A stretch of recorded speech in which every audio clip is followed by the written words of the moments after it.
You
already know about it, but I'm just putting it out there.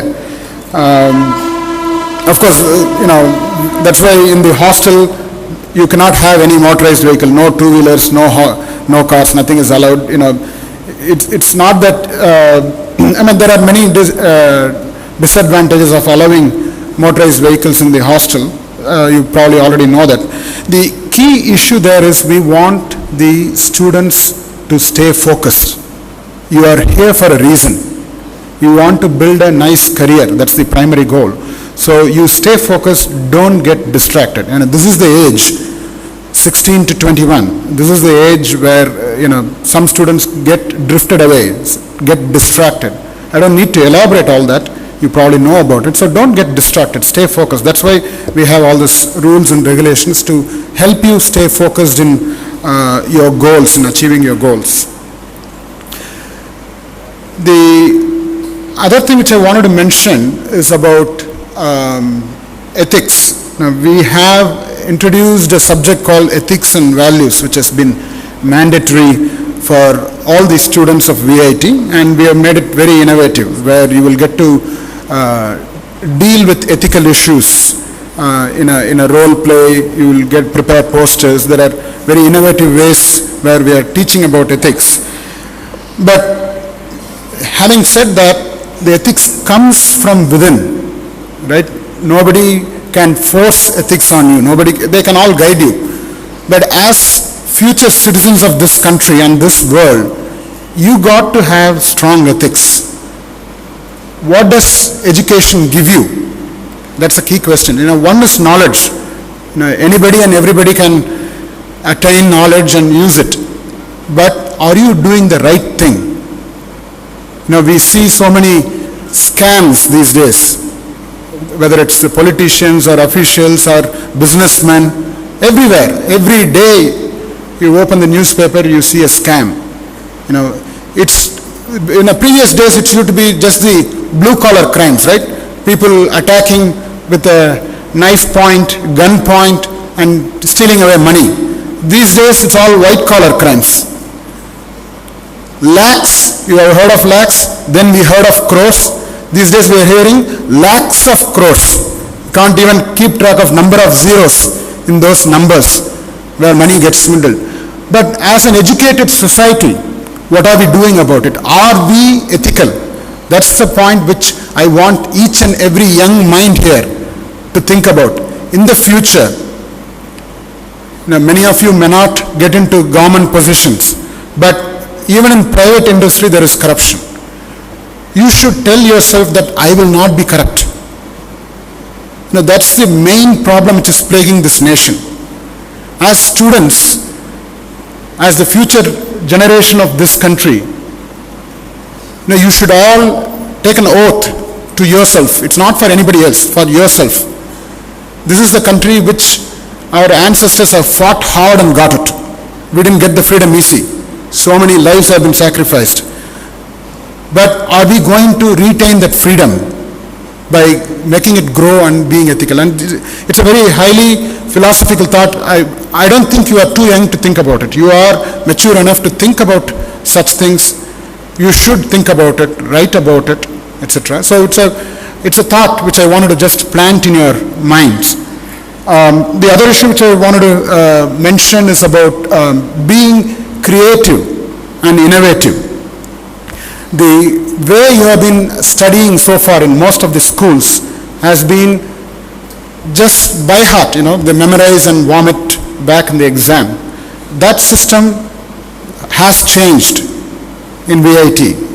As Provis was pointing out, a lot of it is going to be project-based learning, and want you to think in terms of higher order thinking. You have to analyze things. You cannot just mug up and reproduce. So you got to be changing your pattern. It's not going to be spoon feeding from the teachers. The teachers will be only facilitators, the professors will be facilitators. You got to proactively seek knowledge, whether it's from your professors or seniors or your classmates or the internet or the library. There are so many resources. So you got to proactively gain knowledge. It's very important that you become a knowledge seeker. So the system has transformed from teacher-centric to learner-centric these days. So have that in mind, because when students transition from the school system to the university system, I see a lot of failures in the first years, because they don't seem to understand that the system has changed. They think that, okay, I can just read just for the exam, prepare in the last minute, go write. It is bound to happen. Many of the students who scored 95, 98% in 12th standard end up with arrear exams, failures in first years, in first semester and second semester. So you got to be careful, because once you get a failure in your record, it's going to show up everywhere in the finals grade sheets and consolidated mark sheets. It's going to show up as a failure, one attempt, so which will affect your placement in the future. So you got to be very careful about not getting any failures in your courses. So you need to change the way you prepare for your studies when you come to university. And the last point which I wanted to mention today is about communication skills, which you already are probably, I can never overemphasize that. Even though you think that engineers need not talk much, need not communicate much, that's a very wrong notion.